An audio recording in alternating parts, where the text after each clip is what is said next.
நேற்று இரவு முதல் மழை தொடர்ந்து பெய்து வருவதால் 3 மாவட்டங்களுக்கு ரெட் அலர்ட் மற்றும் பள்ளி மற்றும் கல்லூரிகளுக்கு விடுமுறை அளிக்கப்பட்டுள்ளது.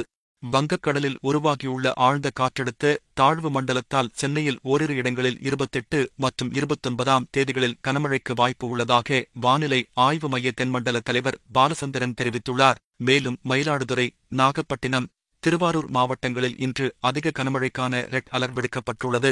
வங்கக்கடலில் மையம் கொண்டுள்ள காற்றழுத்த தாழ்வு மண்டலம் 10 கிலோமீட்டர் வேகத்தில் நகர்ந்து வருகிறது என வானிலை மையம் தெரிவித்துள்ளது.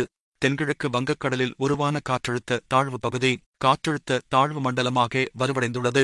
காற்றழுத்த தாழ்வு மண்டலம் 10 கிலோமீட்டர் வேகத்தில் நகர்ந்து வருகிறது.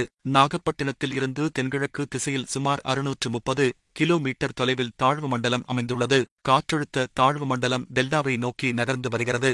இதனால் இன்று மயிலாடுதுறை, நாகப்பட்டினம், திருவாரூர் மற்றும் காரைக்காலில் அதிக கனமழை பெய்யலாம் என்று தெரிவிக்கப்பட்டுள்ளது.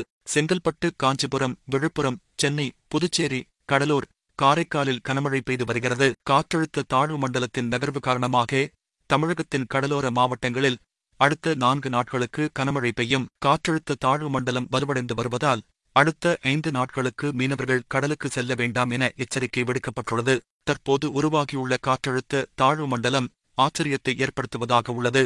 தற்போது இலங்கை அருகே நிலை கொண்டுள்ள காற்றழுத்த தாழ்வு மண்டலம் 1912 1925ஆம் ஆண்டும் இதே இடத்தில் உருவாகியுள்ளது.